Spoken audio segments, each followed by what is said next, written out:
नमस्कार, आप देख रहे हैं एनएमएफ न्यूज और मैं हूं आपके साथ श्रावनी पटना। असम में चुनावी मौसम शुरू होने से पहले ही सियासी माहौल बन चुका है। एक तरफ बिहू त्योहार की तैयारियां चल रही है तो दूसरी तरफ सत्ता और विपक्ष के बीच जुबानी जंग जारी है।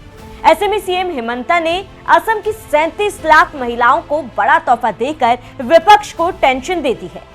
तारीखे अरुणोदय पुआ महिलाসকলক মই আৰু 8,000 টকা একাউণ্টত সোমাই দিম। কিমান দিম? 8,000 টকা। সেই 8,000 টকাটো খৰচ কৰিব পাৰিব। ঠিক আছে? সেই 8,000 টকা খৰচ কৰিব পাৰিব, কিন্তু এই 10,000 টকা আমি ব্যৱসায়ত লগাব লাগিব। बता दें कि नए साल की शुरुआत पर ही मुख्यमंत्री हिमंता बिस्वा शर्मा ऐलान करते हुए महिलाओं को एक मुश्त 8,000 रुपए उनके खाते में देने की बात कह दी। बीजेपी इसे बिहू का स्पेशल उपहार और महिलाओं के सशक्तिकरण का कदम बता रही है, तो विपक्ष इसे साफ साफ चुनावी लॉलीपॉप करार दे रहा है, जो ये दर्शाता है कि विपक्ष को इससे कितनी बड़ी टेंशन हो रही है। और उसके पीछे कारण भी है, क्योंकि बीजेपी की ये योजना कई राज्यों में गेम चेंजर साबित हुई है। मध्य प्रदेश लाडली बहना योजना। शिवराज सिंह चौहान सरकार ने लाडली बहन योजना के तहत महिलाओं को 1250 प्रतिमाह देना शुरू किया, जिसका असर ये हुआ कि 2023 के विधानसभा चुनाव में बीजेपी ने प्रचंड बहुमत हासिल की। छत्तीसगढ़ महतारी वंदन योजना। छत्तीसगढ़ में कांग्रेस की सरकार को हटाकर सत्ता में आने के लिए बीजेपी ने यही काम किया। बीजेपी ने महतारी वंदन योजना का वादा किया, जिसमें विवाहित महिलाओं को 1,000 रुपए हर महीने और सालाना 12,000 देने की बात थी। बीजेपी की जीत में योजना बड़ा कारण बनी।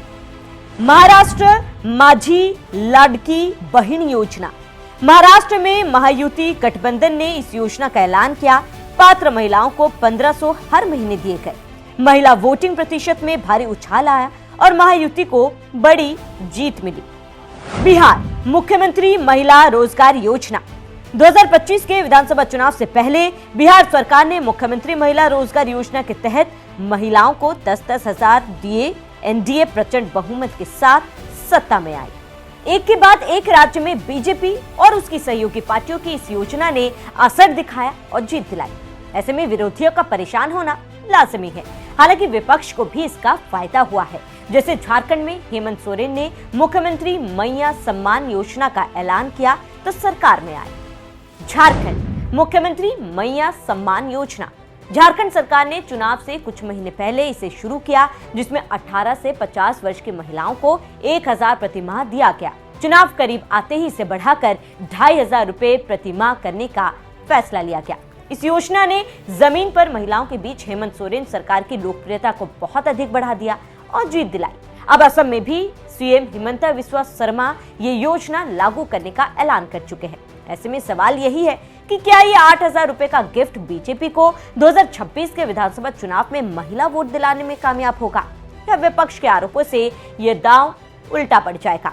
वैसे तो अरुणोदय योजना 2020 से चल रही है, जिसमें गरीब परिवारों की महिलाओं को हर महीने 1,250 रुपए डायरेक्ट बैंक ट्रांसफर से मिलते हैं। ऐसे में सीएम हिमंता बिस्वा शर्मा ने कहा है कि चुनावी मॉडल कोड ऑफ कंडक्ट लगने से पहले पेमेंट में दिक्कत ना हो, इसलिए जनवरी से अप्रैल तक की 5,000 रुपए की एडवांस किस्त और अतिरिक्त 3,000 रुपए का बिहू गिफ्ट मिलाकर कुल 8,000 रुपए एक साथ दिए जाएंगे। ये 37 लाख से ज्यादा महिलाओं के खातों में जाएगी, जो राज्य की महिला वोटर्स का बड़ा हिस्सा है।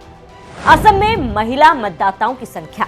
दिसंबर 2025 में जारी वोटर लिस्ट के अनुसार 1,26,28,662 महिला वोटर ड्राफ्ट रोल के अनुसार महिला वोटरों की संख्या पुरुष वोटरों से ज्यादा है।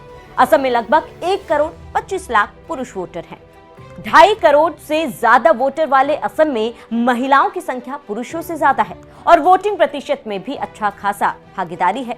वोटिंग प्रतिशत में भागीदारी। 2024 के आम चुनावों में असम की महिलाओं ने मतदान में बढ़ चढ़कर हिस्सा लिया। महिला मतदान प्रतिशत लगभग 81.71% 2024 के लोकसभा चुनाव में रहा। ऐसे में जिस तरह से 2021 के चुनावों में अरुणोदय योजना को बीजेपी की जीत का एक कारण माना गया था, उसी तरह 2026 के चुनावों में भी इसका असर देखने को मिल सकता है।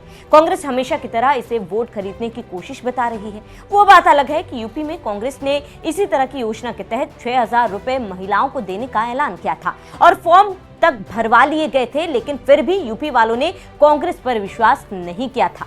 खैर, असम को लेकर बात करें तो राजनीतिक जानकारों का मानना है कि असम में महिला वोटर निर्णायक भूमिका निभाती रही है।